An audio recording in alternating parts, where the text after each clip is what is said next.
Napakagandang umaga po sa lahat. Malamig ano? At ito po ay isang pasasalamat natin yung mga kantahan at atin pong napakinggan mga awitan. At higit sa lahat, yung pong pagsasama-sama natin dito po sa ating pong eklesiya. At kayo rin po dyan na nasa online ay pinupuri ho natin ang Panginoon sa pagkakataon na ito na tayo po ay pinagkalooban niya na magkasama-sama po uli. Ano po? At ngayon po ay huling linggo sa taong 2021 at ang Panginoon po ang walang sawang nagbibigay sa atin ng pag-asa sa pamamagitan po ng kanyang salita. Ano po? So tayo pong lahat ay tumayo at asan man ho kayo naroroon ay kayo po ay manambahan kasama namin. At dito po mula sa pagpapahayag ng salita ng Diyos, dito po sa Lighthouse Bible Baptist Pasig Congregation, ang kapayapaan nawa ay masumpungan ng lahat at ang biyaya ng kanyang salita. Higit sa lahat, ihanda tayo ng Panginoon sa darating na taon 2022. Tayo po muna ay sumandaling yumuko at manalangin at magpasalamat sa Diyos. O Diyos, o aming Panginoon, dakila sa lahat, may gawa ng langit at lupa, Diyos na mga Diyos, Panginoon ng lahat ng Panginoon. Kinikilala ho namin ang inyo pong presensya sa aming kalagitnaan ngayon, o aming Panginoon. Kami po ay nagpapasalamat sa walang sawa ninyong pagkaloob sa amin ng inyong pong kahabagan at ang dakila ninyong pag-ibig sa amin, o Diyos. Salamat sa iyong anak na si Jesus. Salamat sa inyong salita. Sa banal na Espiritu na siya nagbibigay sa amin ng kapaliwanagan upang aming pong maunawaan at maisagawa at magbago ang aming buhay, Panginoon. Pagpalain niyo po ang maghapon na ito upang kami, Panginoon, ay magbigay ng luwalhati po sa inyo. Ingatan niyo po ang bawat isa at patuloy na ilayo sa kapahamakan. Maging dito po sa COVID-19, itong Omicron na tinatawag namin, Panginoon, kayo po ang nakakakabatid, kayo ang nakakaalam. Kaya po, Ama, kayo po, sa inyo po namin binabalik ang kaluwalhatian. Pagpalaan niyo rin po ang aming bansa. Salamat sa mga itinalagaan niyong pamahalaan sa amin. Salamat, O Diyos, sa lahat. Kayo po may pagkilos po nito sa bawat mamamayan ng Pilipinas o maging sa buong mundo. Kayo po, Ama, ang kinikilala namin na may akda ng lahat. Ito po ang aming dalangin sa pangalan ni Kristo Jesus. Amen. Okay, so pwede na tayong maupo, mga kapatid. At ito nga po ay huling linggo ng ating pong pananambahan sa taong ito 2021. At maya-maya lamang na iiwanan na ho natin itong ating pong theme ng ating pong gawain, lalo na po nung ating sinelebrate ito pong ika-26 Foundation Day o anibersaryo ng ating pong eklesiya. At yun po yung pinagtibay bilang isang gawain. Ang gawain ho natin, ang Panginoon ang siyang nagpapatibay sa atin, no Diyos. Yun ang ating pong pinapasalamatan sa ating pong Panginoon. Kaya yung pong theme na yan, nakikita nyo sa screen, yun po ay handog sa atin ng ating pong Panginoon. Siya naman, ang siyang may pagkilos sa atin, sa bawat isa sa atin, mga kapatid. Dapat nating kinalanin ng Panginoon. Ang siyang nagpaabot sa atin, marating natin itong ika-26 Foundation Day. Of course, sa ating pong Foundation Day ay meron ho tayong pinagkakaloob na ating pong handog pasasalamat sa Panginoon, itong ating pong Thanksgiving offering. Kaya kung kayo po dyan ay hindi niyo pa ho na ipagkakaloob ang inyong pong Thanksgiving offerings, ano po, sa taong ito 2021, o pati po yung Thanksgiving offering natin ng September, ito po, mga kapatid, bukas pa ho ang ating pong pagkakaloob at pasasalamat po natin yan sa ating pong Panginoon. Sa umaga pong ito, ang ating pong pag-uusapan ay patungkol po sa pinakamatinding kawalan. At ito po ay ay may karugtong po ito nung nakaraang mensahe, nung nakaraang linggo, no? The greatest lost in our ecclesia. Ito pong ating ecclesia ay katawan ng ating pong Panginoon. Ito po ay ito po ang ating spiritual family. Ano ho? Pamilya ho tayo. At ang dugo na nananalaytay ho sa atin ay dugo ng ating pong Panginoon Hesus. Kung kaya, tama lamang natin papag-usapan ito pong pinakamatinding kawalan. Ano kaya itong the worst kind of loss? Ano ho? Well, marami nagsasabi na salapi daw ang pinakamatinding kawalan. Ano? Kasi may mga nagpapakamatay pag nawalan ng salapi. Ang iba naman, buhay. Alam naman natin yung nangyari po sa Ondoy, nangyari sa, ano yung bagyo ngayon? Odette. Ano po? Ay ba talagang maraming nawala ho doon, na buhay at ari-arian. Ano ho? Pero kung hindi nyo pa ho napanood o napakinggan yung pumensahe nung nakaraang linggo, ay panoorin po ninyo kasi may related po ito. Ang mensahe po ngayon ay related po nung nakaraang linggo, mga kapatid. At yun po ang ating pong pinag-usapan. The greatest weapon against apostasy. Ano ho? And bago ko po makalimutan, mamayang hapon ay meron ho tayong Juan Christmas. Ano ho? Ito ho ang huling activity natin sa ating pong eklesiya. Isang ligaya ng eklesiya, ano, ng ating pong gawain. At kaya Juan, no? Kasi nagkakaisa ho tayo. At nais ho natin na sa huling pagkakataon na ito, magkaisa tayo na magpalakasan po sa isa't isa. Kung kaya, ano ho, ay alam niyo naman, kung gusto niyo po mag-donate or whatever, sa cash or kind, magkakaroon po tayo ng mga laro mamaya, no? Games. Subalit, nais natin na ma-involve po ang lahat ng mga kapatiran ho natin, mga kapatid. So, pwede nyo rin pong ipadala sa ating pong offering, o kaya kay Nicole, no? Or sa offering po, i-designate nyo lang po, sabihin nyo lang po kay Tita Beth na ito ay para po mamayang hapon. Ano ho? At may mga sorpresa ho tayo pang gagawin mamaya.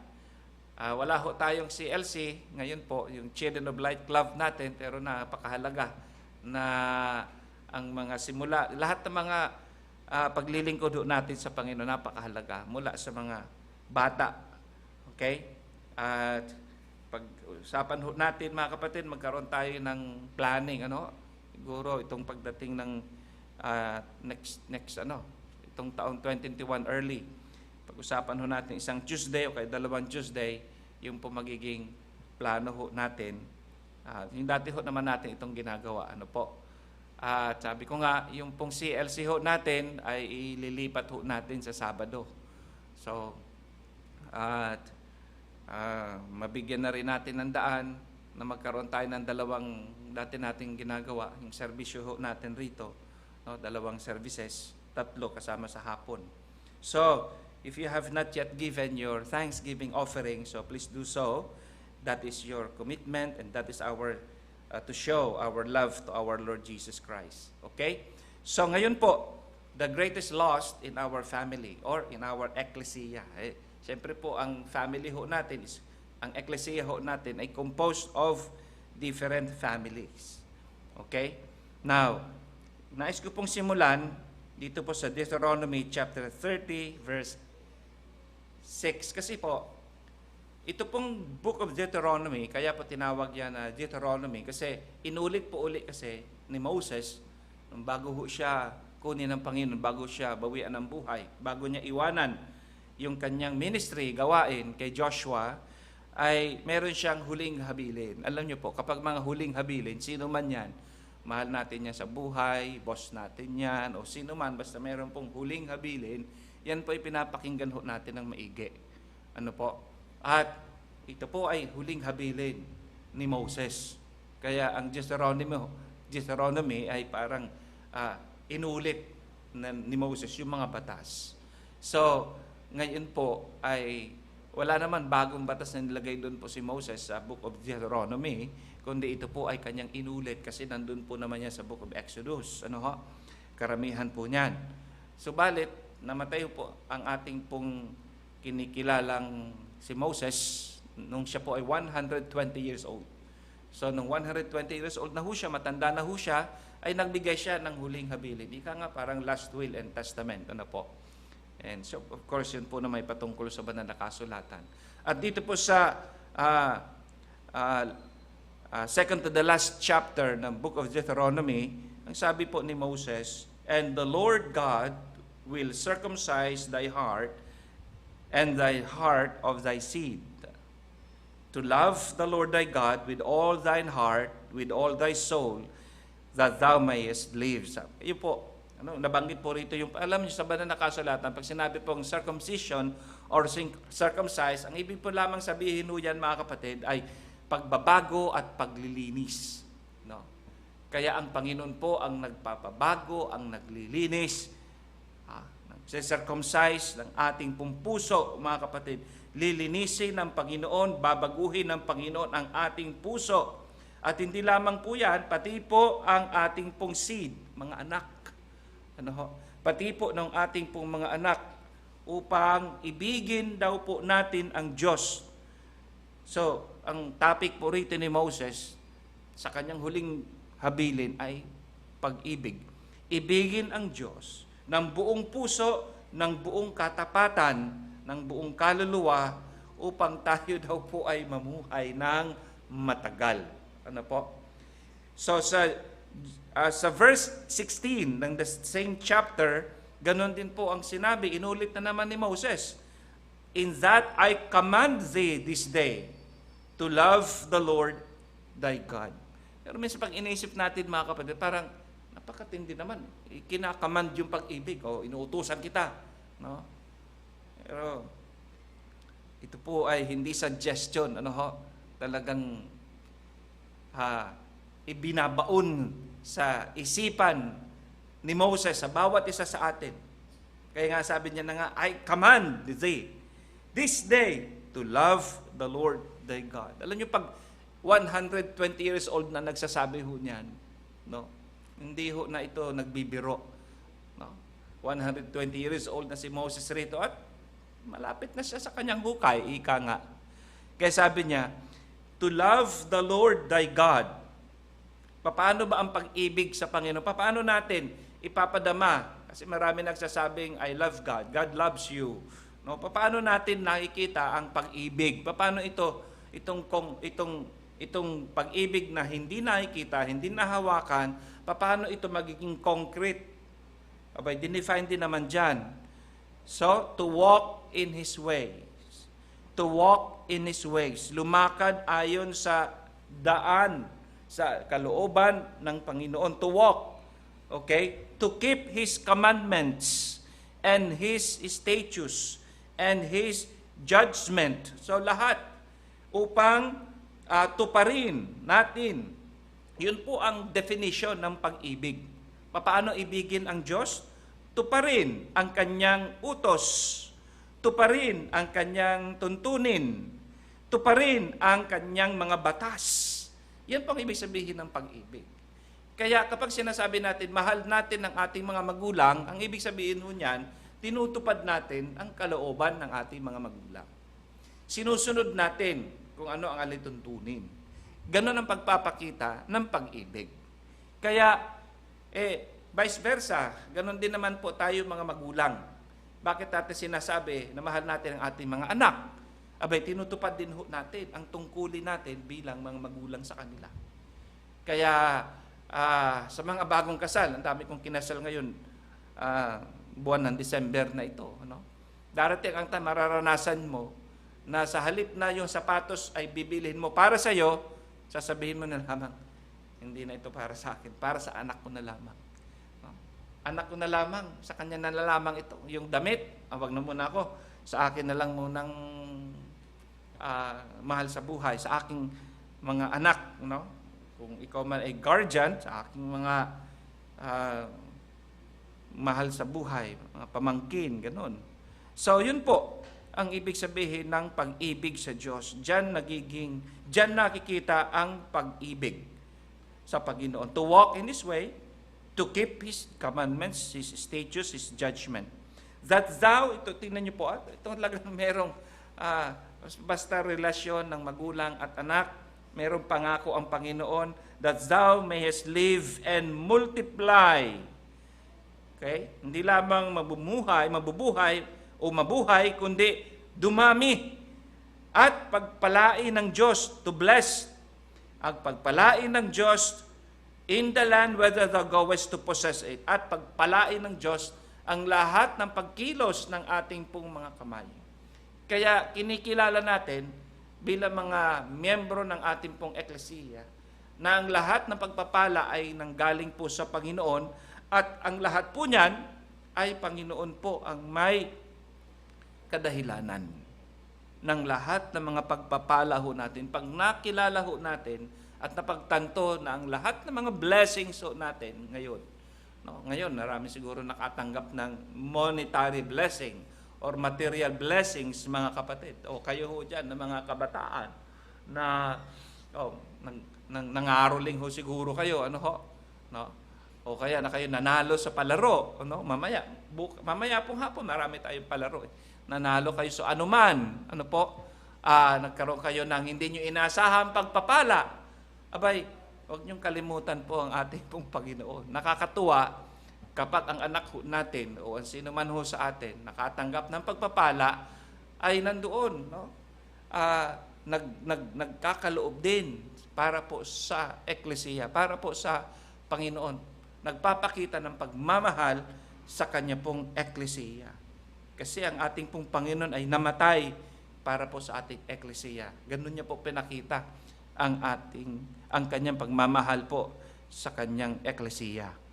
Siya'y namatay. Ibinigay niya ang Kanyang buhay para ho sa atin.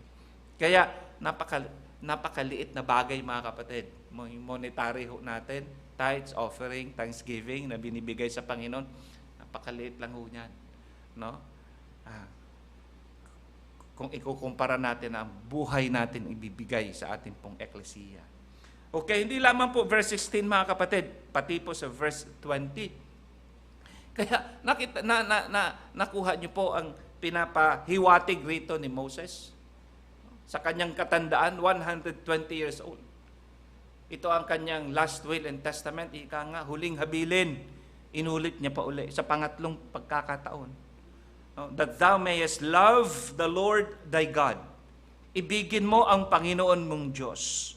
That thou mayest obey His voice. Yan pong ibig sabihin ng pag-ibig.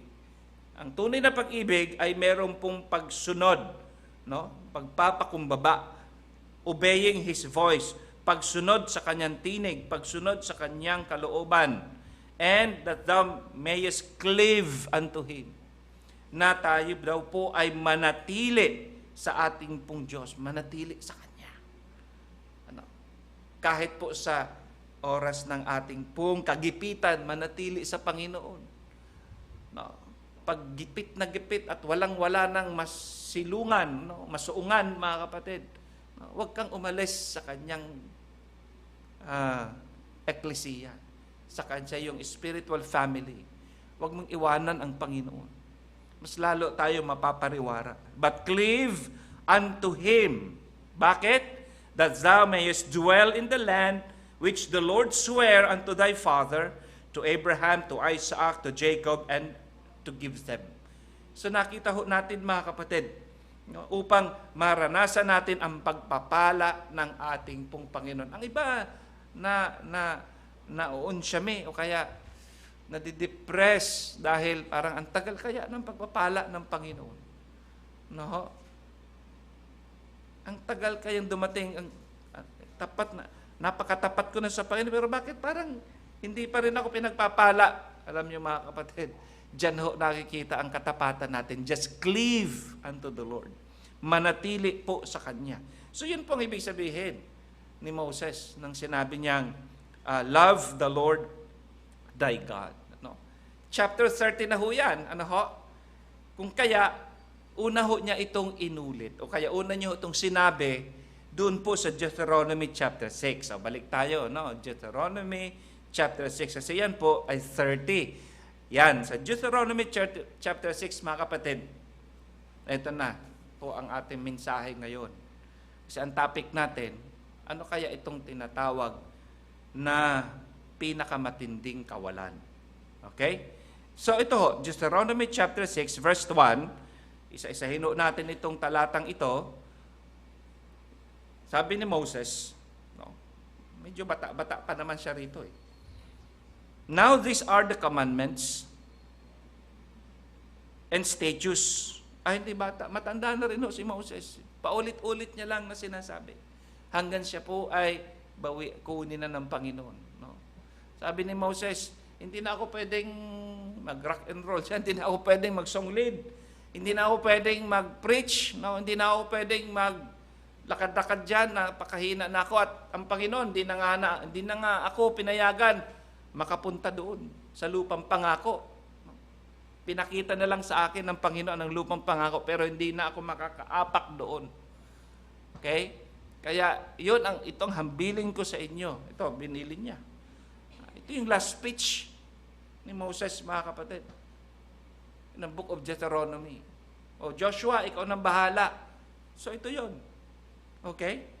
Now, these are the commandments, the statutes, and the judgment. Ito yon.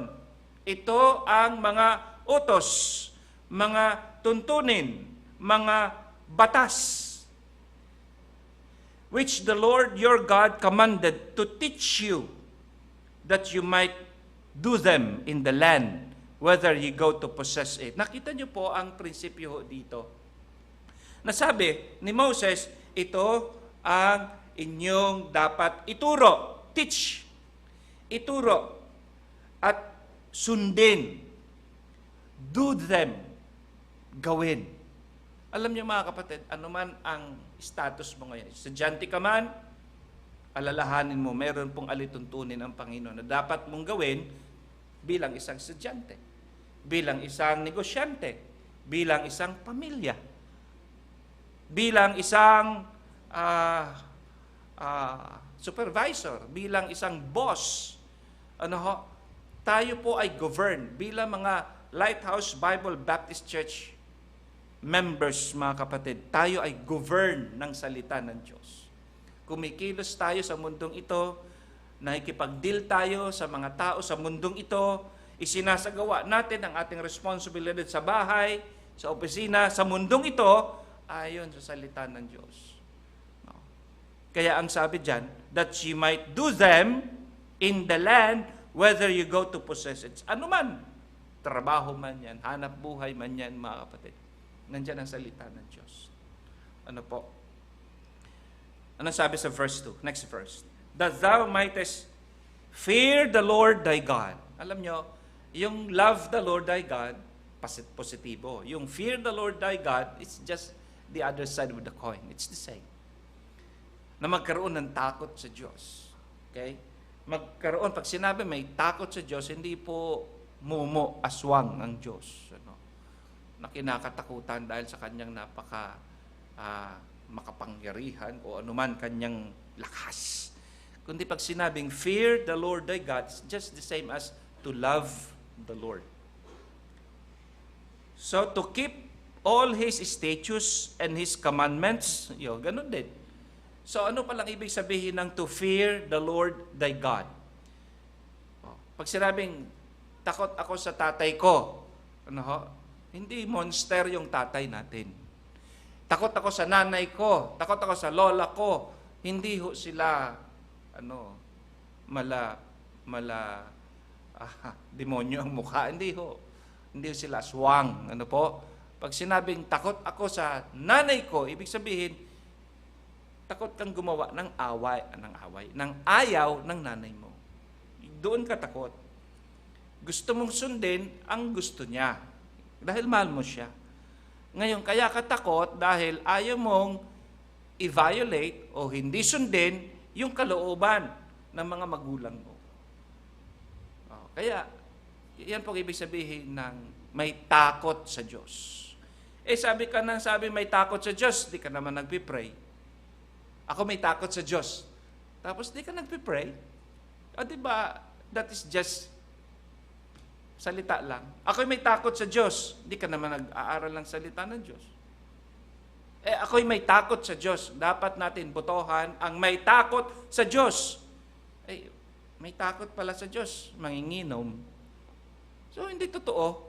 May takot pala sa Diyos, naninigarilyo. Okay? Di ba? Binago na tayo. May takot ka, may takot ako sa Diyos. Tapos mura ka ng mura. Naunawaan nyo? Pag sinabi may takot sa Diyos, mga kapatid, ayaw mong gawin yung hindi nais ng Diyos. Yun. Kasi may takot ka sa Diyos. Okay? Yun po. Kaya yung status o yung kanyang mga tuntunin, susundin mo. Bakit mo susundin? May takot ako sa Diyos. Yung pong mga commandments o mga utos, susundin, tutuparin. Bakit? May takot po kasi ako sa Diyos. Okay. May takot sa Diyos, tapos pagdating ng linggo, wala. Asa yung takot sa Diyos? May takot sa Diyos, ayun nga, may takot sa Diyos, tapos yun nga offering, di maibigay. Asa yung takot sa Diyos? Yun ang pong ibig sabihin yan. May takot sa Diyos. Okay? O ito lang December na ito, mga kapatid. Ang daming mga ang daming nakatanggap ng kung ano-ano. Okay? Kung talagang tayo may takot sa Diyos, no? Di ibalik natin yung para sa Diyos. Kaya nga, tayo po mga magulang, lalo na kung kayo po matured, hindi natin masyadong sinasabi yung Merry Christmas. Lalo na pag iyan itinuturo natin sa ating mga anak. Huwag natin turuan ang ating mga anak, Merry Christmas. Kasi alam naman natin na hindi naman talaga pinanganak ang Panginoon ng December 25. Hindi na ho natin pinagdedebatehan yan. Kaya minsan tawag natin, Happy Christ Birth. Di ba? Yan. Malagayang Pasko. Pasko. Pero theologically speaking, careful tayo maglagay ng mga ganyan, mga kapatid. Minsan lang, pag natawag tayo ng boss natin, hindi mananampalataya, Merry Christmas, sinasabihan natin, Merry Christmas din. No? So, pero alam natin kung anong tama. Alam nyo, mga magulang, kung anong tama. Yun ang ituro. Okay? Kaya, ano ang sabi rito? Yung statutes, yung commandments, which I command thee, thou and thy son, and thy son's sons, son's son, nakita nyo? Yun daw po ay ituro itong mga alintuntunin, itong mga utos, itong mga nais ng Diyos, ituro sa inyong mga anak. Okay? Kaya una, mga kapatid, 3 generation to, nakita nyo? Okay? Ikaw muna, thou. Ikaw. Ako. Magkaroon ako ng takot. Magkaroon ako ng pag-ibig sa Diyos. Now, hindi lamang ako, kundi yung next generation, yung anak mo. Okay? At hindi lamang yan, mga kapatid. Yung susunod na henerasyon, thy son's son. Kung loobin pa ng Panginoon, di pa sa darating, napakaganda't, kung biyayaan kami ng apo. Okay? May apo na kami, kala aso. Ang ganda naman, laruan no? Pag piningot mo, hindi naman umiiyak. Okay? Pag ginano ang ganito, okay lang, gusto niya pa Pag pinagulong-gulong mo yung aso, pwede na rin, di ba? Pero parang anak mo na rin, di ba? Di ba, pag maliit, yung anak natin, umiiyak pa nga yun Di ba? Ganun-ganun, lulukot-lukotin mo yung uso ng anak mo. Nagigigil tayo. Minsan yung aso namin, ginaganyang, parang nagigigil ka rin sa tao. No? Parang ganun din. Pero, mga kapatid, iba pa din. Kapag yung apo mo na. Di ba? So, all the days of thy life that thou days may be... Alam nyo, mga kapatid, hindi naman madali ang maging mananampalataya. Maging pastor, katulad ko. Alam nyo, dumating sa punto natin sa buhay na si Neri, ang tawag ko sa kanya, sweetheart. Nung bagong kasal kami, sweetheart. Sweetheart, ka na tayo, sweetheart. Hanggang sa dumating na si Daniel, no? At sweetheart pa rin yung narinig sa amin. Isang araw, si Daniel, sabi niya sa amin, sweetheart. Sweetheart na rin si Daniel. Doon ako sabi namin ni Neri, pambihira. Oo nga, no? we just learn. Wala naman nagturo kung anong gagawin pag may asawa ka na eh. Lalo na kung kung paano mo ituturo ang prinsipyo ng banal na kasulatan. Kaya pala, tatay ang tawag ng iba, daddy, kami naging daddy, mami. Para gayahin, modeling.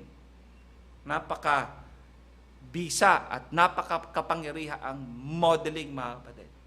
Okay? Kaya daddy na ang tawag sa amin. Mami ang tawag sa amin. No? Si Isjun, kuya. Sinanay namin na kuya kasi lalaki siya eh. Ang firstborn ko, babae. Pero lalaki si kuya. O kuya, ikaw tagapagtanggol. No? Bagamat si ate mo ang panganay, wala ako, si kuya. Kaya si kuya yan eh. Kahit si ate, ang tawag kay ate, si kuya. No? So, kaya mga kapatid, napakahalaga. Tapos, nung lumalaki-laki na yung mga bata, si Daniel pala, di naman kami ni Neri nananalangin ng sabay. No? Matulog. Pray ka, pray siya. Pero ako naman, pray ako. Pero dumating sa punto na, bira itong mga anak namin, si Daniel, hindi ito matututo manalangin kung hindi tayo manalangin. Yun. Realization lang. So doon na nagsimula. So manalangin tayo, mami. Bata pa si Daniel noon eh. 2 years old. No? 3 years old. No? Ang prayer namin noon, yung basa lang kami ng Bible, isang verse lang. No? Kasi pag hinabaan mo, wala na, naglalaro na eh. So yun lang. Basa kami ng isang Bible, pagkatapos pray na kami. Tapos, gagawa ka ng paraan. Paano mo tuturuan ang anak mo nalangin? So, ang ginagawa namin noon, kakantahin muna namin yung, thank you, Lord. Walang katapusan, thank you, Lord. For saving my soul. Thank you, Lord, for making me whole.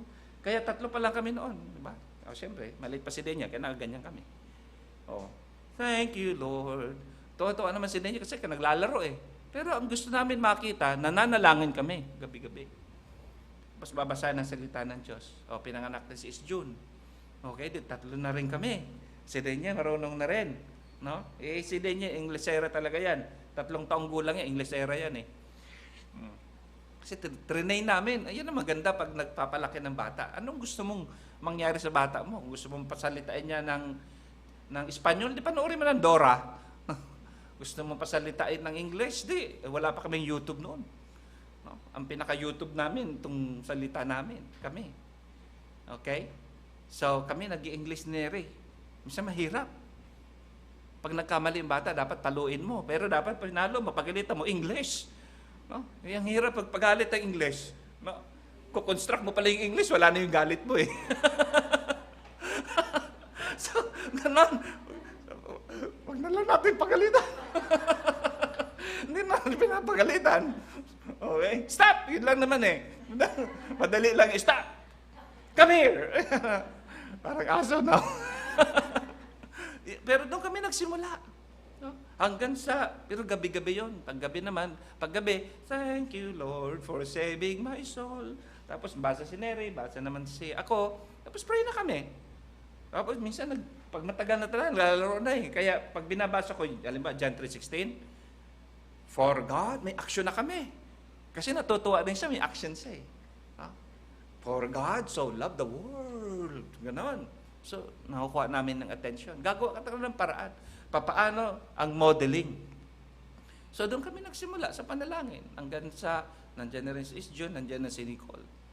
Pero tuloy-tuloy yun, mga kapatid. Gabi-gabi. Nagbago lang nung nag-aral na. No? So, yun po. Kami ho ay nung nag-high school na sila, medyo okay pa. Pero nag-college na, nababago. Pero at least, nandoon na yung panalangin. No? Noong ang mga bata po ay nung high school, kanya-kanya nang may schedule si Daniel, may schedule si Isjun, may schedule. Minsan din na kami nagkakatagpo sa gabi. Pero hindi pwedeng tanggalin ang panalangin. Kaya yung pag-alis ng bahay. Alis si Neri sa bahay, mananalangin kami. Alis si Nicole sa bahay, pananalangin namin. Para makita importansya sa bahay. Ang hindi naalis sa amin, ang family day. Hanggang sa ngayon. Pati prayer hanggang sa ngayon. Yung family day namin, Monday. Yun po yung family day namin. No? Kaya, napakahalaga na mayroong family day. Na ito yung araw na kayo lamang. No? So, bakit? Kasi ang sabi rito, that thou mightest fear the Lord thy God. Natatakot kami na mga bata hindi lumaki sa panalangin. To keep all His statutes and His commandments, which I command thee. Sabi ng Panginoon. Thou and thy son and thy son's son. Third generation. Tapos, lalo na ngayon, nagtatrabaho na mga bata. Iba na ang schedule nila. Actually, hindi na kami nakakapagpanalangin sa gabi. Pero nandun pa din yung panalangin. Sineri, palagi ko pong hinahatid dyan sa opisina. Nananalangin kami sa sasakyan.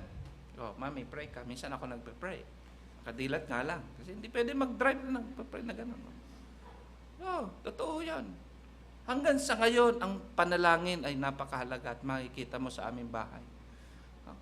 Pag pumupunta naman doon, at naabutan kami ni na June, June, ikaw naman manalangin. Kasi napapakinggan nila yung panalangin namin. Minsan si Beth. No? Napakahalaga na maituro, magkaroon ng takot sa Diyos. Kasi hindi natin masasabi, mga kapatid. Kailangan ituro ayon sa Kanyang salita. All the days of your life, that thou days may be prolonged, sabi ng banal na kasulatan. Kaya, nalangin. Family day namin. Ang sarap ikwento. Kulang lang talaga ng oras. Kung papaano namin inubog ang mga bata na sundin namin ang salita ng Diyos. Na pag iwanan namin ni Ate Nerinyo ang mundong ito o ang gawain na ito, isa na sa accomplishment. Makita sila naglilingkod sa Panginoon. Hindi material na bagay. Ako nagpapasalamat sa mga bata. Initiative nila yung lupa na nakuha namin sa Cavite. Pero material na bagay yun. May material na bagay ka nga. Ang yayaman ng mga anak natin, ang tataas ng kanilang katungkulan, ang lalaki ng kanilang sweldo, wala naman ministry. Wala sa gawain. Ano na itong sinabi ni Moses sa atin? That thou, ikaw, at ang iyong mga anak.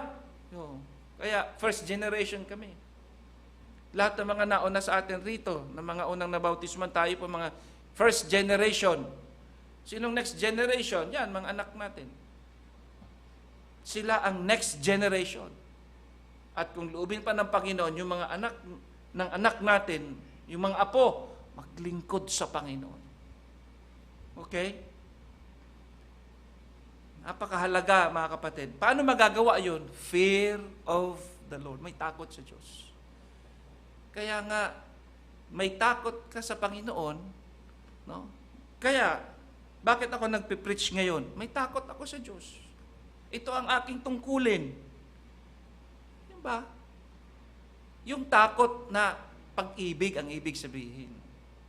Kumilos tayo dahil sa pag-ibig, dahil sa takot sa Diyos.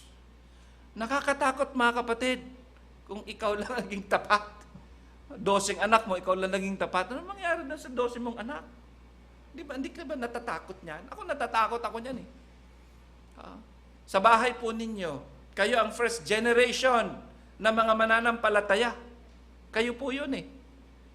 Hindi ba pagsunod sa Panginoon, yung takot na yon, na gusto rin natin silang maligtas. Kaya nga, pinipilit natin maimbitahan. Pinipilit natin sila makapakinig ng salita ng Diyos. Command, sabi nga, command eh. Habang bata pa, no? Kung kaya mong i-command, sige. Alam niyo si Nicole, yan ang dating hindi kumaawit sa choir. Next, ba't di ka maawit sa choir? No? Exaggerated itong sasabihin ko, pero nangangatog yan pag nagtatanong ako. Next, hindi naman ako galit. Next, ba't ka next, wala ka sa choir. Pero ngayon ko lang nalaman, yung mga tanong ko pala sa kanya, takot siya. No? Hanggang isang araw, paano yan nag-choir si Nicole? Una, lagi kong tinatanong, next, wala ka sa choir next. Hindi naman ako galit. Nga lang, katatanong, siyempre, tatanong yun. Paano sinabi ng Panginoon? Labis daw me, labis daw me, labis daw me. Takot na si Peter, 3 beses na ito inulit-ulit. Kasi baka dumating ang punto, ayoko naman sabihin, ano next? Nicole! Ayoko naman sabihin na gano'n. Di ka ba mag-awit sa choir? Kasi ayoko naman mag-awit sa choir na pilit. Okay? Pero may pagkilos ang Panginoon. Isang araw, sabi ni Neri, gusto ko na rin mag-choir. Okay? So, yun. Gusto na ni Neri mag-choir. Nakikita yung si Neri sa choir hanggang ngayon? Ganda na ba? Kita niya sa ate Neri niya sa choir. Diba? Very faithful. Pero gusto niya mag-choir. Sige, gusto niya mag-choir. Narinig ni Nicole. Aba, magka-choir si Mami. Pag nag-choir si Mami, kami na lang ni Daddy nandito sa bahay. Okay, kasi mag-choir siya eh. Di kami na lang dalawa ni Nicole. No? Wala na si Mami. Ako na lang.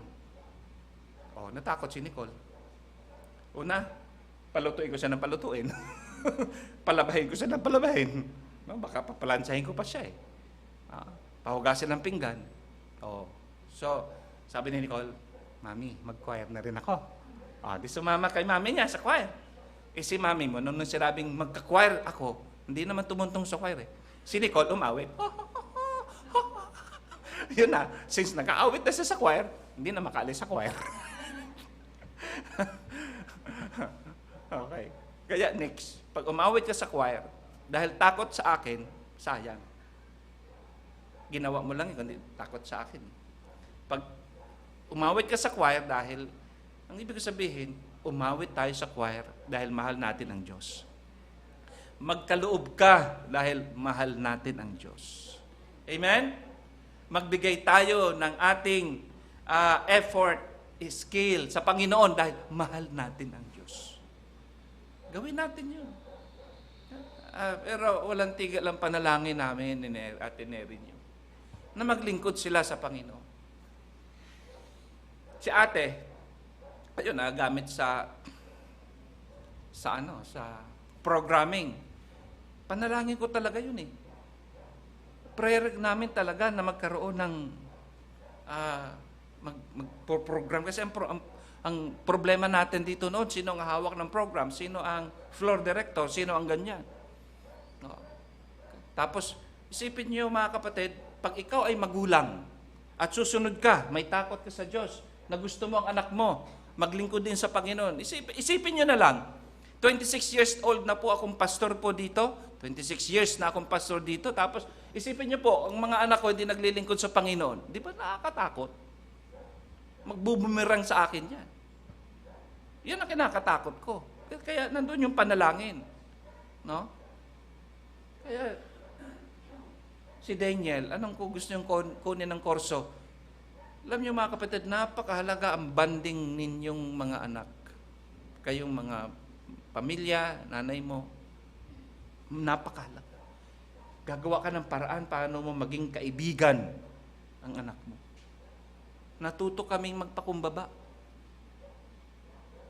Kaya nga natuto kami magpo, opo. Sa bahay, exaggerated na sasabihin ko, alila kami. Gusto naman namin gawin. Ibig ko sabihin, susundin ko si Neri sa opisina, babalik kami sa bahay, pagod na kami, di ba? Kami pa rin magluluto. Para alila, di ba? Pero ginagawa namin yun. Gusto namin magluto, gusto namin pagsilbihan sila. Kasi hindi ako ganyan dati. Wala akong pakialam. Basta, yan, ni Neri noon, di ko naman niya tinutulungan magluto. Natuto na lang ako. Sinasabi ko naman po sa inyo, mga kapatid. Dati, ang taas ng boses ko sa pamilya ko, pero pag kayong kausap ko, iba. Malumanay. Parang ipokrito nga. Pag si Neri inutusan ko, ganon. Okay? Pero sabi ko, mali. Ilang beses ka nakikwento sa inyo sa June, talagang ang tigas ng, meron siyang katigasan. Pero paano ko gagawin? Magbubunuan kami? Pareho kami lalaki? Nasisigawan ko yan sa bahay ng maliit pa. Kasi talagang may katigasan eh. Gusto ko siyang mapasunod. Kailan ko mapapasunod yan? Ngayon malaki na? Abay, buntalin ako niyan. Kaibigan pa si Harold. Pag nagkita, ganun nga. Kita mo yan? Pag sinabi ni Kuya, ayoko daddy, di, ako na lang. Maamo naman ako masunurin eh. Pag malaki na po mga anak nyo, pag kolehiyo ng anak nyo, di nyo na masisweto. Mahirapan na ho kayo. Kaya habang maliit pa, kayo na mga miyembro natin, na maliliit pa mga anak po ninyo, at habang nandyan pa ho sa bahay, ang anak ninyo, kung ano man pong pagkakamali namin na pagtitrain, huwag nyo na hong gayahin. Ano ho? Tanungin nyo, mga oldest natin rito, saan kayo, kung kayong tatanungin, ano ang gusto nyong, kung babalikan, may pagkakataon pa, babalikan kayo. Tanungin nyo, ang mga nakakatanda rito, para matuto. Ang iba sa inyo, hindi nyo ini-enroll ang anak nyo sa CLC, Children of Light Club, mga kapatid. Akala nyo, maliit na bagay yan. Pag hindi nyo yan sinanay, magiging si tata yan.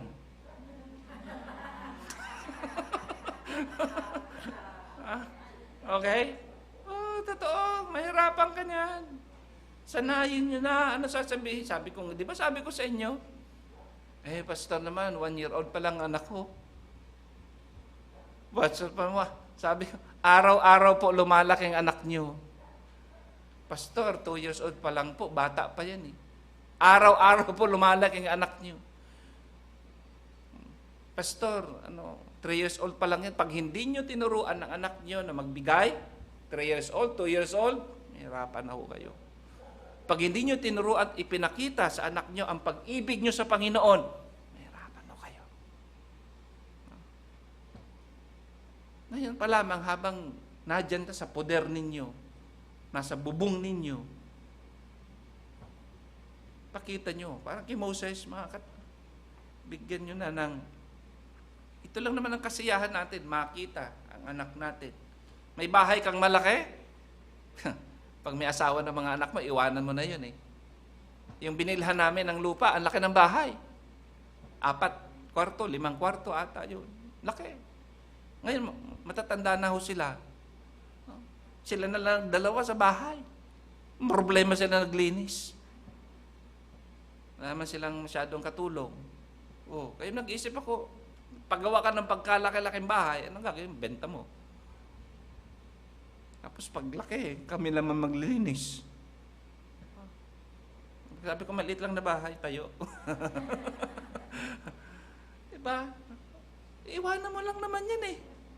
Pero yung legacy natin, thou and thy son and thy son's son, all the days of thy life, that thy days may be prolonged. Mga kapatid, di ba napakaganda? Makita natin ang ating anak na nanalangin. Sa lahat ng apo, sabi ng nanay mo, lola mo hindi ligtas, sa lahat ng apo, itong apo kong nasa Lighthouse Bible Baptist Church, ang bait. Ano ba? Iba ang ugali, mga kapatid, pag ang anak natin lumaki sa Sunday School. Kaya nga sabi ko, yung CLC, wag na hong gawin linggo. Next year.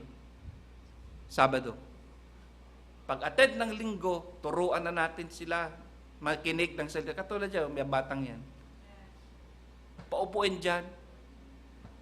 Nung mga maliliit pa tayo, di ba? Ang strict yung mga bata natin. Wala tayong mga bata na naglalaro rito. Alam nyo, pag ang anak sa ibang simbahan kasi ganun. Yung anak, nandyan, lalo. Tapos gaganong. Alam nyo, pag dinala nyo pang anak nyo rito at maglalaro rito, kayo may problema. Hindi nyo sila na disiplina. Akala nila, lahat ng lugar, pwede nilang gawin yun. Tama, di ba? Isipin niyo, punta tayo ng church, upo ka lang doon, ha? Ito mga anak namin, mga kapatid, no? Salat yan sa laruan, pero hindi yan takaw sa laruan. Ino-orient namin. Maglalaro lang tayo dito sa Toy Kingdom, pero hindi tayo bibili kasi wala tayong pera. Pero laruin nyo lang, hawakan nyo lang. Sa inyo lang yan, sa loob ng isang oras, tapos alis na tayo. Iwanan nyo yan dyan. Hindi sila maglulupasay na, bili mo ako no, bili. Wala. Ang mga anak namin, hindi sila naglupasay sa SM o saan man. Yung bang kalad ka rin, iyak ang bata, kinakalad ka na magulang. Nahiya ako noon eh. Kaya sa bahay pala, may inorient ko na, huwag kang lupasay. Pag lupasay ka, sa bahay lang yan, pag naglupasay mga kapatid, mga batang yan, nalit pa sila, sinturon na. Yun ay sinturon ko yun eh. Ang sarap, Harold, itry ng bata. Habang bata pa, kung anong gusto mong paglaki niya. Anyway, okay, next. Deuteronomy 6 verse 3. Hear therefore, O Israel, and observe to do it. Yun. Observing to do it. That it may be well with thee, that ye may increase mightily, as the Lord God of thy fathers hath promised thee in the land that floweth with milk and honey. Alam niyo po, lahat na pamilya ho ninyo, lahat na hanap buhay po ninyo, lahat paaralan po ninyo, lahat milk and honey ho ninyo yan. No? Diyan nyo kukuhaan ng milk. Pag sinabi milk and honey, huwag niyo sabihin, dito lang ako sa paaralan, ng mababang paaralan. Pwedeng yan ang milk and honey mo. Ang negosyo mo, milk and honey ho yan. Ang trabaho mo, milk and honey ho yan. Bilang mga mananampalataya at miyembro ng simbahan pong ito, milk and honey mo yan. Diyan ka pinadala ng Panginoon. Pagbutihin mo. No? Pagbutihin mo. Kasi pagpapalain ka dyan. Huwag kang mamili ng trabaho. Basta observe to do the commandments of God.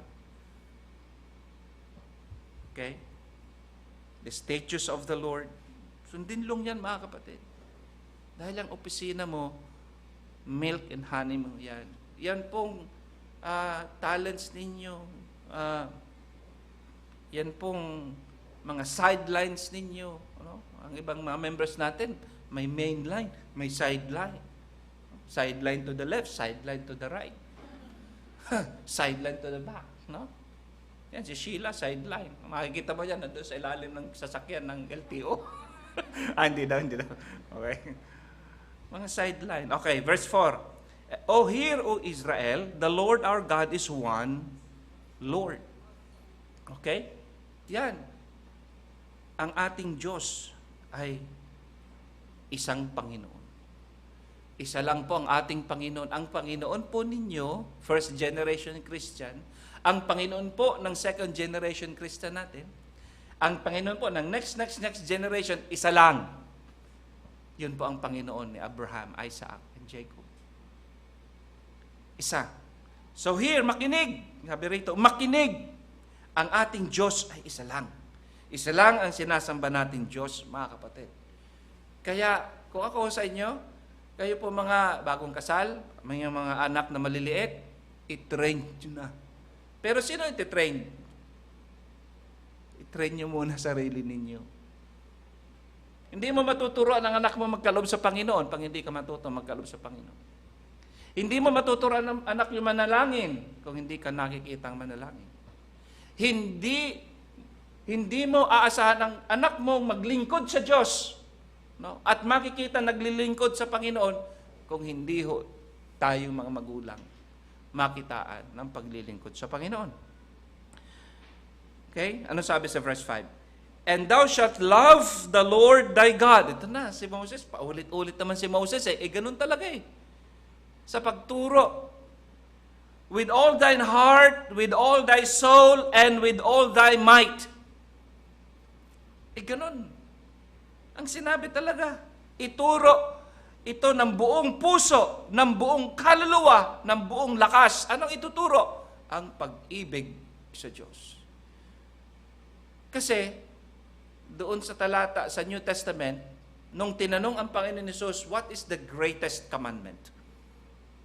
Sinagot, kasi tinesting nila. Lahat ng mga tanong ng mga Sadducees at saka Pharisees, nasagot ng Panginoon eh. Yung mga lawyers, yung mga galing, mga mahuhusay sa batas ng kapanahunan, pinagtatanong nila ang ating Panginoon Jesus. Nasasagot ng Panginoon. Usap-usap uli sila. Bilang, talino nito. Siyempre, Diyos yun eh. Ang talino nito. Ito, tanungin natin ito. Isang tanong na ito. Anong tanong natin? Ito. What is the greatest commandment? O, sige. Tinanong nila Panginoon. What is the greatest commandment? Ay, daming commandment. Libo ang commandments na ginawa ni Moses eh. What is the greatest commandment? Sabi ng Panginoon, thou shalt love the Lord with all thy heart, with all thy soul, with all thy might. Yan. And all the statutes, commandments, rules, everything hangs on it. Lahat ng mga kautusan, lahat ng mga alituntunin, lahat ay ang pinagmulan niyan yung pag-ibig sa Diyos. Kaya nasa pag-ibig sa Panginoon. Kaya kayo po, na ang asawa niyo hindi mananampalataya, simple lang, pakitaan niyo ng pag-ibig sa Panginoon. I-train mo ang anak mo sa pag-ibig sa Panginoon. Yung mga magulang ninyo na ayaw sa eklesiya natin, pakitaan niyo ng pag-ibig sa Panginoon. Nagagalit sa iyo dahil nagbibigay ka ng tithes and offerings, at pinag-aawayan ninyo ang tithes and offering, nay naman, paslarin niyo yung pakitaan. Bigyan niyo pa ang first fruit. Alam mo, Panginoon po ang magpapabago ng puso nila. Magbibigay ka naman ng first fruit, di ba laki noon? Opo. Wala pang ho yan ay, kasi sa March po, sacrificial offering na naman. Hanggang sa mabulunan. Anong pinapakita natin? Ang pag-ibig sa Diyos. Pinapakita natin sa kanila na ang karangyaan, kayamanan sa mundong ito, walang halaga kumpara sa pag-ibig natin sa Panginoon. Kaya, and all the commandments, statutes, judgment, hang on this commandment. Thou shalt love the Lord thy God with all your heart, with all thy soul, and with all thy might. Kaya po, ito nakakatuwa mga anak, pag lumaki na, talagang nasa gawain na sila. Minsan sila na nga po ang nagsasabi sa amin, malilate na tayo, mami, daddy. Di ba nakakatuwa yun? Sa halip na ikaw magigising-gising sa mga anak natin. Yung paggising sa anak natin, hindi ko yung ginawa nung high school sila. Kasi nakikita ko yung kapitbahay, narinig ko yung kapitbahay. Marites na rin tayo nun eh. Yung kapitbahay namin, sisigaw-sigaw doon, office hour na, malilate na kayo. Narinig namin ng ganyan. Ganun din bang gagawin ko sa mga anak ko? Tatrabaho sila, tapos sabi mo, Oy, nabading yan! Late ka na! Ano ba? It's June! Gising na kayo! Kaya nung high school po sila, hindi ko sila ginigising. Hindi namin ginigising ni Neri. Pag matulog silang, maghapon sila matulog. Yung bang, pag nagising sila, gulat sila. Dapat nasa school ako. Tulog ka eh. Noong una natin ginawa yun, di ba? Noong una ginigising namin, anak, gising na kayo, anak, punta na kayo sa school. Ayun, baka magalit si Dr. Masangga, si Teacher Aida, nandoon. Okay? Anak, gising. Napagod ako. Pagod kami ni Neri. Araw-araw ko ba gagawin to? Gigisingin ko mga anak? Yun na lang ba? Malamig kasi sarap na tulog eh. Hindi namin ginising. Nandun na yung sundo. Wala. Mauna na ho kayo at sunod na lang anak ko. Di namin ginising. Sarap ng tulog. Late. Panalangin ko nga, sana may exam pa eh. Late.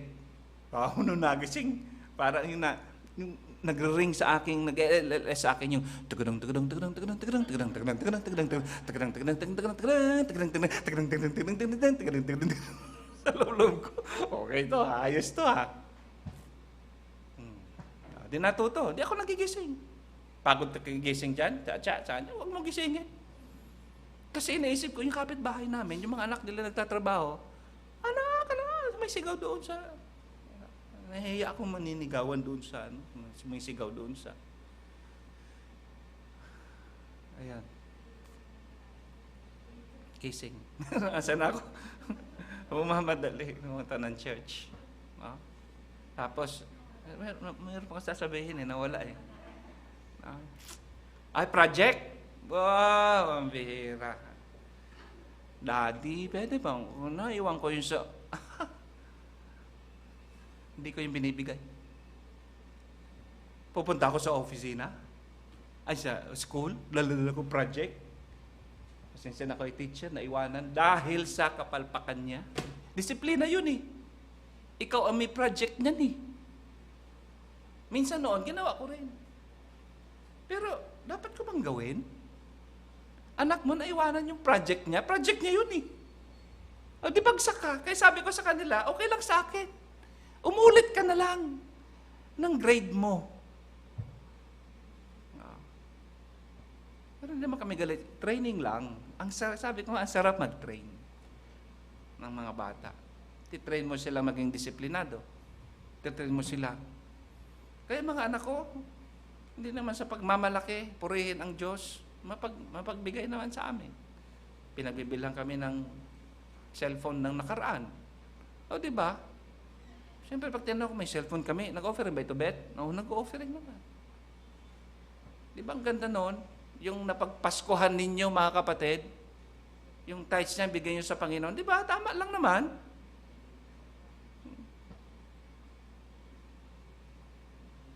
Tapos ngayon, lupa. Di ba? How I wish na lahat ng mga anak natin, mga kapatid, umibig sa ating mga magulang, umibig sa ating mga Panginoon, sa Panginoon.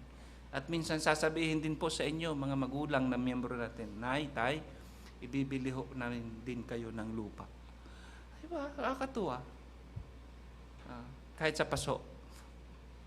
Na lupa. At least may desire. Okay? Nung una, di ko iniintindi nila, nagpupusap-usap sila doon sa lupa. Driver lang kami ni June.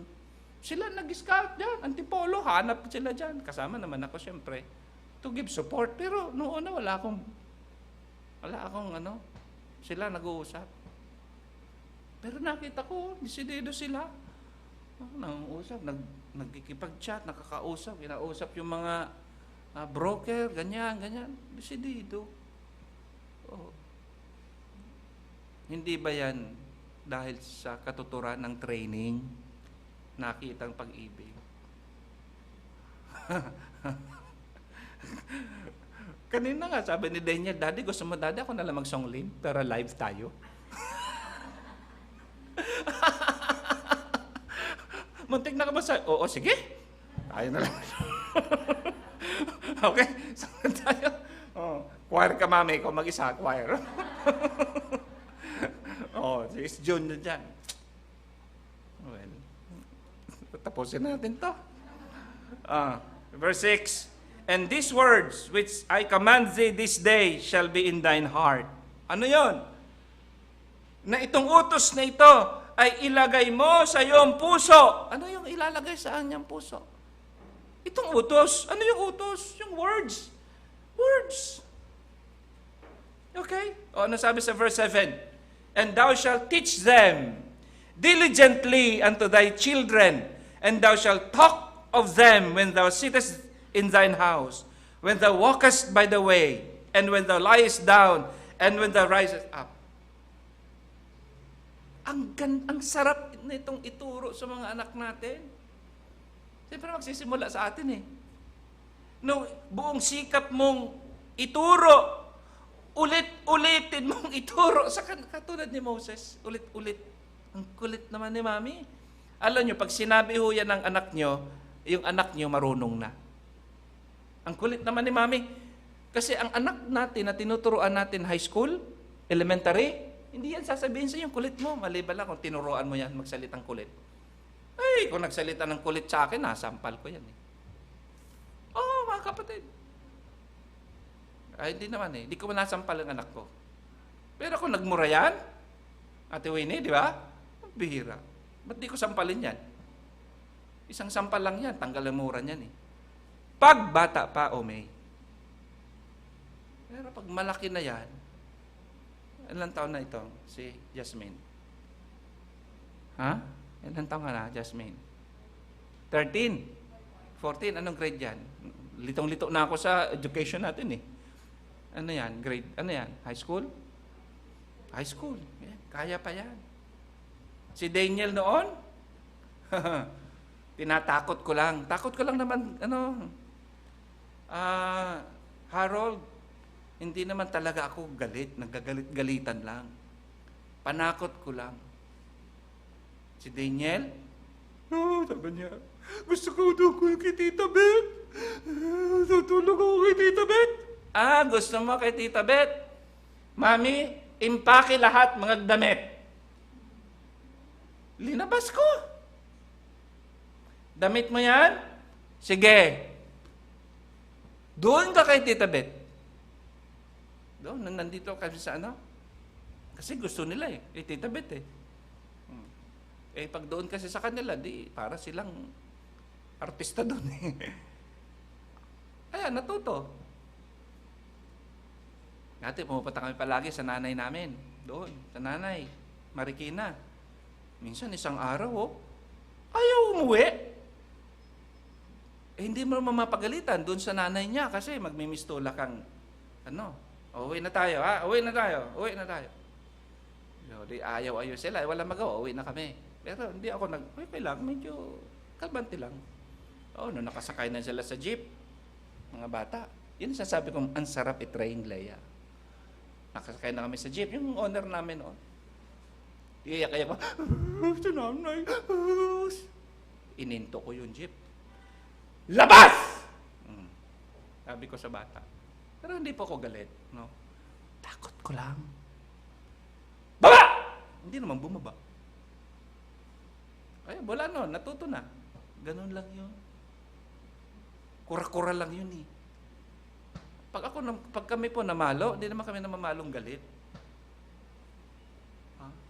At yung ugali namin na pag nagkasala ang bata at pinalo ko, pagkatapos namin yan, ang ugali ko, kinakalong. Tapos tinatanong, bakit ka pinalo ni Daddy? Bakit ka pinalo ni Mami? Alam mo kung anong sagot nila nung mga bata pa? Kasi mahal kami ni Daddy. At least na-brainwash mo. Pero totoo yun, mga kapatid. Papaluin kita dahil utos ng Panginoon. Di galit sila. Hindi sila pwede magalit sa Panginoon. Papaluin kita kasi sabi ng Panginoon, children, obey thy parents in the Lord. Hindi ka sumunod. Kaya papaluin kita, hindi dahil sa gusto namin, kundi itong utos ng Panginoon. Pag hindi kita pinalo, Panginoon naman ang papalo sa amin. Di ba? Sarap may train. Kaya sabi rito, teach them, ulit-ulitin ang pagturo sa mga anak. Kaya yung banding ng anak natin, pag-uusap. Ito yun, shall talk. Talk. Communicate. Usap. Yung communication sa mag-asawa, pinag-aaralan din. Si Neri noon, siya nagluluto lahat, naglalaba lahat. Napag-istem ko. Wala kami masyadong communication. Simple yan. Gutom na ako, ganyan. Pero yung communication talaga na para magkaibigan, kung paano nakikipag-communicate ang kapwa magkaibigan, ang illustration ko nga niyan, paano ba kayo nag-communicate ng best friend mo noong high school? Yung communication na yun yung sinasabi ng Panginoon na, I will not call you anymore servant, but I will call you friends. Kaya ang tanong, friend mo ba ang misis mo? Friend mo ba ang mister mo? Friend mo ba ang anak mo? Anak. Friend mo ba tatay nyo? Yung friend, yung close friend, yung best friend. Inaral ko yan, Kineri. Paano magiging talk? Paano magkaroon ng communication? Kaysa mag-asawa, yan ang goal ninyo. Yung communication ninyo ay parang friend. Kasi minsan darating na ikaw ang tatay ng pamilya eh. Pero yung friendship, yung communication ng friendship, kaya di ba nasabi ko sa inyo, bakit pag nagkausap ko misis ko, iba ang tono ko, iba ang dating? Hindi tama. Yun. Talk. Kineri no, nag-iisip ako ng kasi malikot siya sa bahay. Ibig sabihin, minsan nakaupo, minsan naglalakad, minsan nakahiga, minsan sinusundan ko ng kwento, nag-iisip ako ng kwento, nakikikwento ko sa misis ko. Master ko lang namin yung communication. Kaya pag nagluluto, naglalakad, nagkikwento ako, minsan, bira to, nagkikwento. Lakad ng lakad. Pero tiniis ko yun. Suhugas na naman siya. Punta na naman siya doon sa Pero kwento ako ng kwento. Dahil pinag-aaralan ko yung kwento. Pinag-aaralan ko yung talk. Thou shalt talk. Thou shalt communicate with them. Pag-upo namin. Talk. Kasi noong una hindi ako ganyan. Sa pamilya ko. Utos marino. Utos. Puro ako utos. Alam niyo naman ang ibig kong sabihin. Kung hindi niyo alam, tingnan niyo na lang tatay niyo. Okay? Gusto niyo bang ganon? Yung relationship ninyo, relationship ng katulad tatay at nanay niyo, sisingalan, hindi nagkakaintindihan, tataasan ng boses. Sa amin po, hindi ako nagtataas ng boses. Lalo na ngayon, malalaki na sila. Yung mga baliit pa, oo. Pero ngayon po, we talk, we meet. Nag-meeting ho kami. Diba susundin mo o yung anak mo? Pag-aaralan mo, iba't ibang ugali. Iba ugali ni Daniel, iba ugali ni Isjun, iba ugali ni Nicole. Pag-aaralan mo eh. Yung style mo ng training kay Daniel, hindi mo pwedeng gawin kay Isjun. Yung style mo training, hindi mo, iba-iba po. Yung training nyo sa anak nyong panganay, iba sa susunod nyong anak. Tapos yung training mo ng elementary, pagdating ng high school, iba. Paano mo yan makikita? Paano mo yan malalaman? Yung bonding ninyo, yung family day. Yung teach them diligently unto thy children. Communicate with them.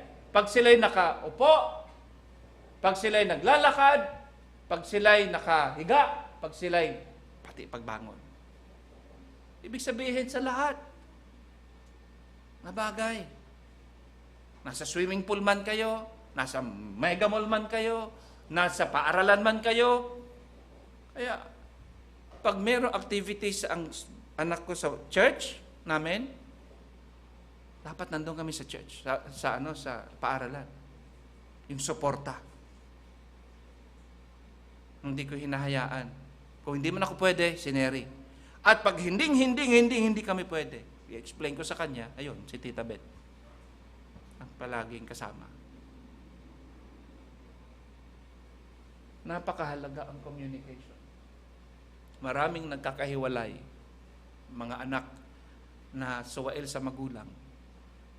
Mag-asawang, ang problema, hindi natutunan yung talkies.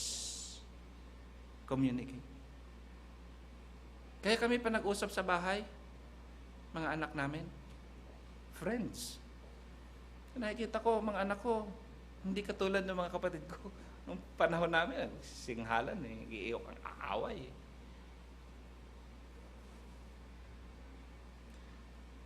Anong pa sabi? Verse 8, and thou shalt bind them for a sign upon thine hand, and they shall be as frontlets between thine eyes. Alam mo niyo po, ang mga Hudyo kasi, meron silang leather box na maliit na ilagay nila rito. Yung salita ng Diyos daw, ilagay nila rito. Sa loob niya, pag binuksan mo yung maliit na box na yon, meron pong talata ng banal na kasulatan. Ang ibig sabihin, ang kautusan ng Panginoon, ang salita ng Diyos, isa puso, isa isip. literal sa kanila talaga meron sila rito parang box, tinatali. Pagkatapos meron pa silang isang box rito. Nakita nyo may tinatali silang kamay. Tapos dito may isang box na nakaturo sa puso. Ganun sila. Tingnan nyo ang mga Hudyo. Ibig sabihin, ang lahat na ito, mga kapatid, ay isa puso natin. Ang pag-ibig sa Diyos. Kaya merong sa kamay, sa frontlets, o foreheads. Alam nyo, gagayahin po yan ni Antikristo. Hindi ba sabi doon sa Revelation chapter 16, verse 13, verse 16, kalapastanganan ang gagawin ng dyablo. Ano? Kasi mamarkahan ng 666 eh. O saan ba lalagay ang marka? Sa kamay. Saan pa? Sa noo. Kaya yung batas na yan ni Moses, yan po, lahat ng pagtuturo natin sa ating mga anak, pag hindi ho natin yan tinuro ng maigi, lahat pong yan ay lalapastanganan ng dyablo.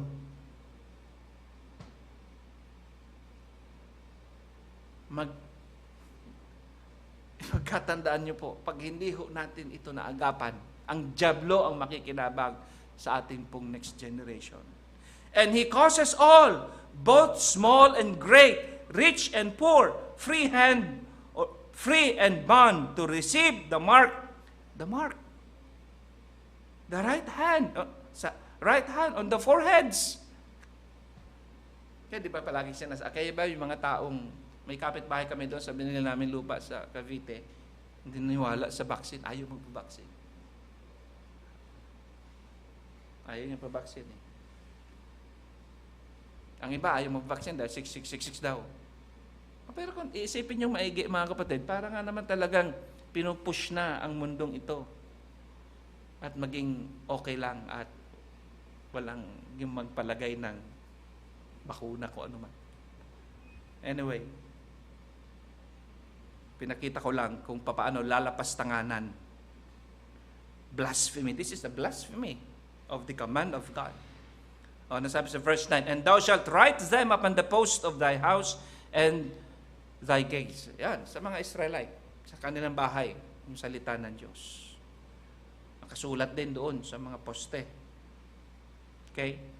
And verse 9 and 10, or 10, 11, and it shall be, when the Lord thy God shall have brought thee into the land which he sware unto thy fathers, to Abraham, to Isaac, and to Jacob, to give thee great and godly cities, which thou buildest not, and houses full of all good things, which thou fillest not, and wells dig, which thou diggest not, vineyards and olive trees, which thou plantest not.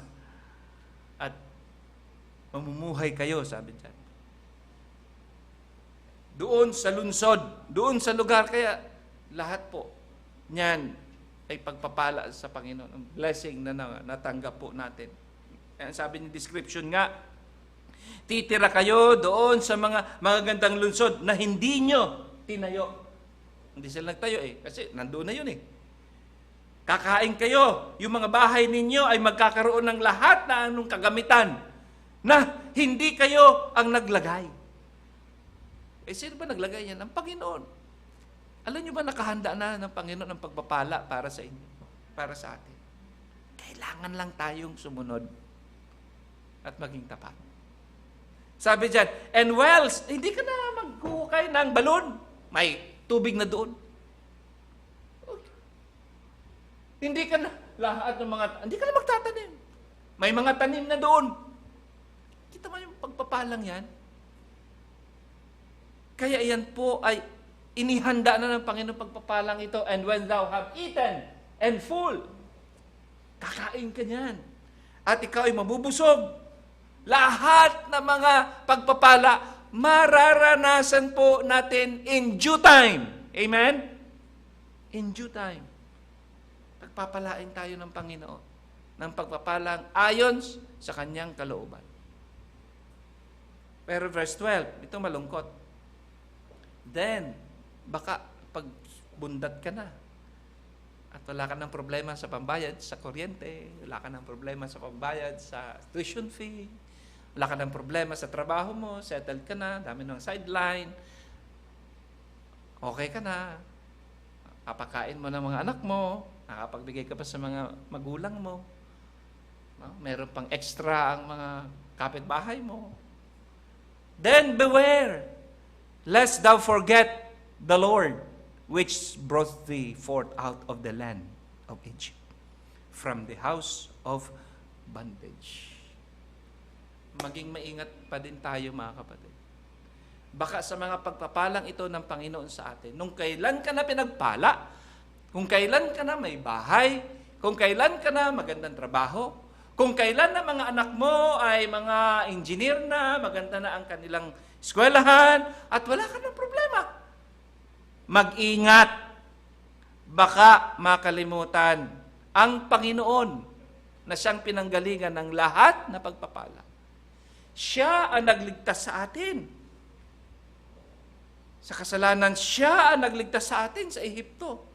Siya ang nagligtas sa atin sa pagkaalipin sa lahat ng mga masasamang gawi at mga masasamang salita. Kaya, mga kapatid,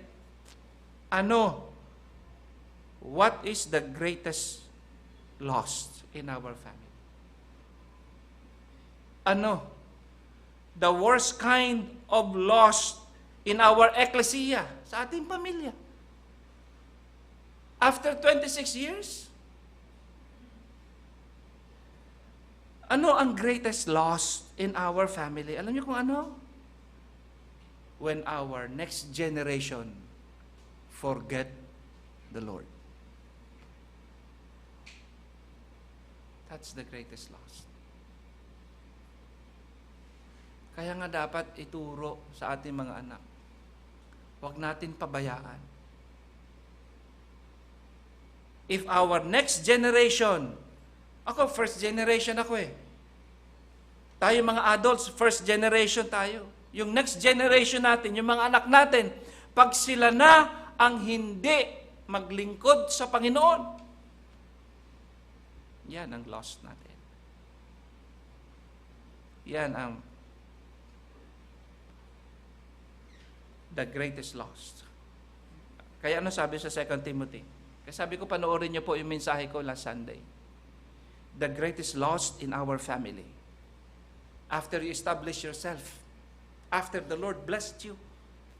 Pero, this know also, that in the last days, darating ang Panginoon, napaka-ningilabot. Perilous time shall come. Dangerous time shall come. Kahirapan, kapighatian. Tayo, okay na eh. Patanda na tayo. 57 na ako. Siguro mga 20 years pa. Okay na, pwede na akong mawala. Pero yung mga anak natin, ano sabi dyan? Yan, ginawa ko, ako na lang naglagay niya, next generation. That's the greatest loss. Hindi niya pagtanto. Pag hindi tayo naging mabuting modelo para sa kanila. Pag hindi natin pinag-isipan, paano ko ba masuswetong anak ko? Paano pa ma-establish ang aming personal relationship? Paano gaganda pa ang aming communication? Paano yung friendship ko sa anak ko katulad ng best friend ko noong high school? Paano yung friendship ko sa misis ko katulad ng best friend ko noong elementary? Paano? Kung hindi magawa yan, the greatest loss is the next generation. Tingnan nyo. For our next generation shall be lovers of their own selves. Magiging maibigin sa kanilang sarili. Covetous, maibigin sa salapi. Boasters, mayayabang. Proud, mga mapagmalaki. Unthankful, suwail sa magulang, unholy, walang natural na pag-ibig, truce breaker, false accusers, mapanirang puri, mga walang pagpigil sa sarili, first, incontinent, despisers of those that are good. Minsan nakikita ko yan sa Facebook, lumalabas. Kung mapagmatsyag ka. Minsan nakikita ko yan sa gobyerno. Hindi malayo, mga kapatid. Pag hindi malayo mangyari sa ating mga anak, pag hindi tayo naging seryoso sa next generation natin. Anong sabi? In the last days, traitors, taksil, heady, matigas ang ulo, high-minded, mapagmataas, lovers of pleasures more than lovers of God, having the form of godliness, panlabas lang ang kabanalan, but denying the power thereof. Yan. Ano pa? Verse 7. Ever learning. Galing. Mahusay. Talino. Ever learning. Kahit sa verses, magaling. Ever learning. Kinikilala sa lipunan. Kilala sa iyong bayan. Ever learning. Pero never able to come to the knowledge of the truth. Now as Jannes and Jambres withstood Moses, mga suwail. Itong dalawang ito, si Jannes at saka si Jambres, mga nagrebelde kay Moses. Mga rebelde sa magulang, rebelde sa simbahan, rebelde sa Panginoon, rebelde sa pastor. So do this also resist the truth. Men of corrupt minds reprobate concerning faith. Kaya, yung growth ng faith ng ating mga anak, kilatisin natin. Kung 7 ang anak mo, di 7, kilatisin mo eh. Si Harold at saka si Marites, isa lang anak niya eh. Tapos, pag napariwara pa yan, huwag mong sisihin ang sino man. Isa na nga lang yan eh. Hindi niya pa na-train. Ang sabi? Kaya sabi sa verse 12, Then beware lest thou forget the Lord, which brought thee forth out of the land of Egypt, from the bondage, or from the house of bondage. Alam niyo, pati po sa pananampalataya natin, may kakabit ang pag-ibig. Tingnan niyo po, Galatians chapter 5 verse 6. For in Jesus Christ neither circumcision availeth anything, nor uncircumcision, but faith which worketh by love. Yung pananampalatayang may pag-ibig. Pananampalataya sa pagkilos sa Panginoon, pero nandun yung pag-ibig. Pananampalatayang pagkakaloob, pero nandun yung pag-ibig. Pananampalatayang pagkilos sa ministry, pero nandun yung pag-ibig. Hindi nawawala ang pag-ibig. Ito yung pinakikilos. Ang kumikilos sa iyo, yung pag-ibig. Yung pananampalataya, may pagkilos, ang pagkilos na dahil doon sa pag-ibig. Kaya dito sa atin, mga kapatid, kaya mapapansin nyo, di ako pala sita.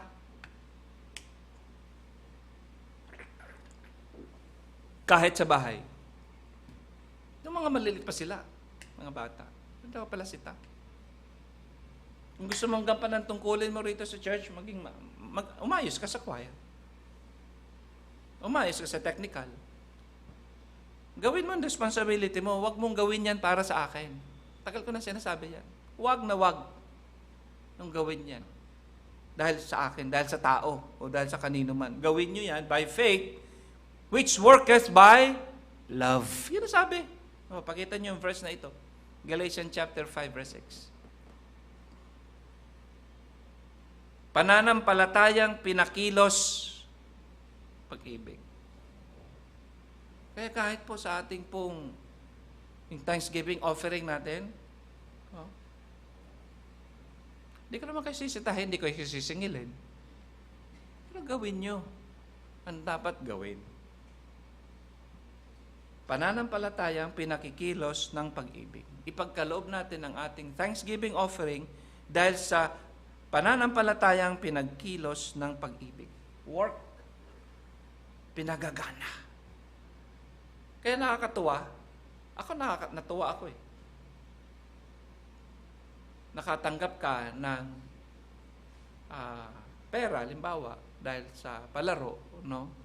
Doon sa opisina nyo, kung saan man. Tapos, kusa ka magkakaloob para sa Panginoon ng tithes mo. It's something na hindi ka na sinisitang ganyan. Kusa ka magkakaloob. Nandun yung puso mo kasi sa eklesiya.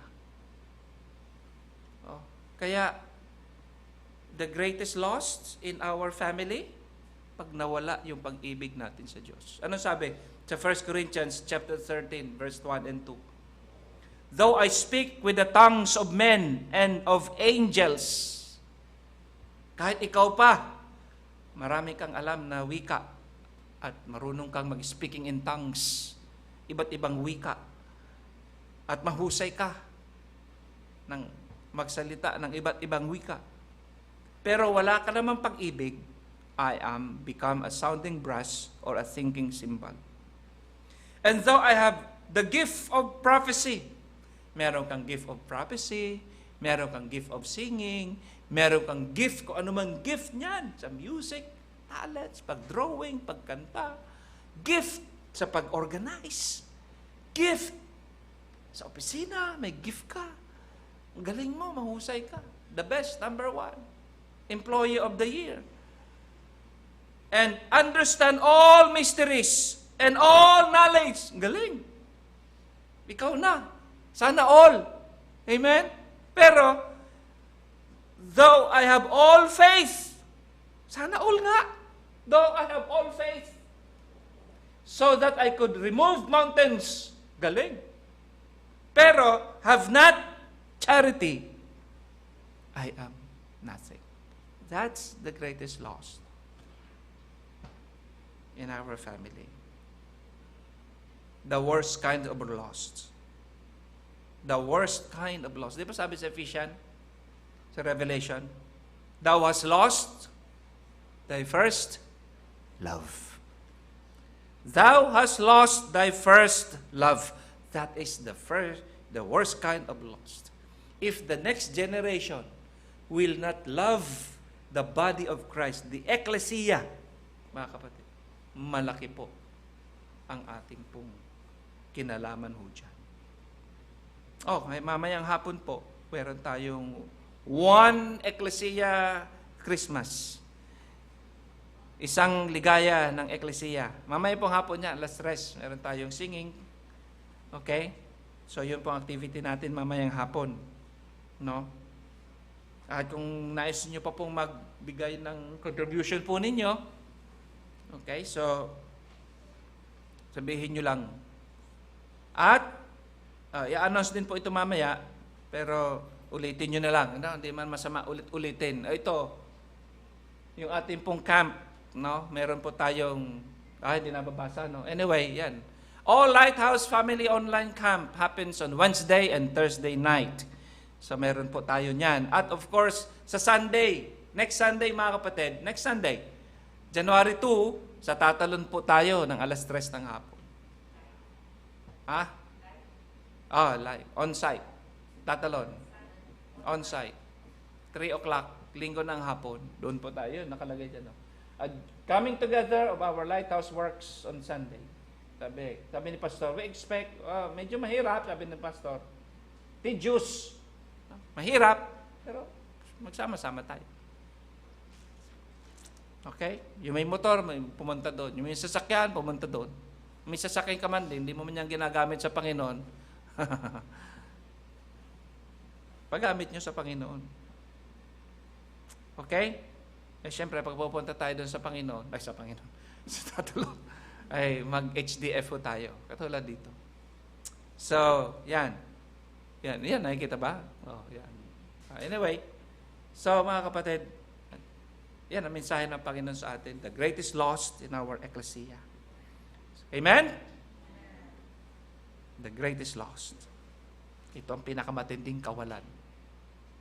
Pag nawalan ng pag-ibig, ang next generation natin.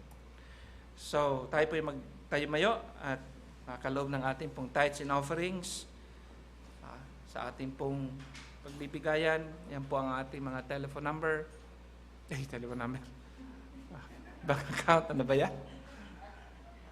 Excited na ako para mamaya eh. So, let us pray. Father, we thank you for all the things that you have taught us, Lord. Oh, Father, we know that we have exceeded our time, but thank you for reminding me of how me and Neri train our children, Lord, to be faithful and to love you with all your heart, mind, and soul. And thank you, Father, and we pray that even all our next generation, especially, Lord, the younger ones, help us that we would be together, Lord, in training our children. That is the legacy that we would like to, for them to understand and to execute, Lord, in their heart, how they will love you and have fear on you, Lord. Habang tayo nakayuko at habang tayo nakapikit, just 30 seconds or 1 minute, let us pray for our family. Let us thank the Lord for our work. This is the last Sunday of December. Let us dedicate our life to God together with our kids. Let us befriend our husband and wife. To some, let us provoke ourselves together in love.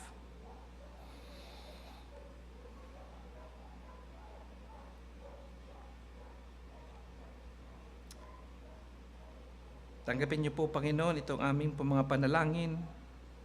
Hain po namin ito sa inyo sa taong ito 2021. Maganap nawa ang lahat na kahilingan sa taong 2022. Pagpalain niyo po, Ama, ang pagsasama-sama namin, O Diyos. Pagpalain niyo po ang pagkakaisa namin bilang isang eklesiya. Pagpalain niyo po, Panginoon, maging aming activity mamayang hapon. Balutin mo kami, Ama, ng inyong pag-ibig at makita ng lahat ang aming patutuo ng pag-ibig po namin sa inyo. Makitaan kami, Ama, na magputing halimbawa sa aming kani-kanilang pamilya. Kung papaano si nanay, si tatay, si lola, ang kanilang mga anak ay mamulaklak, Panginoon, ang pag-ibig po ninyo. Bigyan mo ng kapayapaan at pagpalain niyo lalo, Panginoon, sa taong darating pong ito. Maraming salamat, O Diyos. Iniiwan po namin itong taong ito sa lahat ng mga pasasalamat namin sa inyo. Ito po aming dalangin sa pangalan ni Kristo Jesus. Amen. Okay, so let's call Ate Yayeng to remind us of the things we should be reminded of.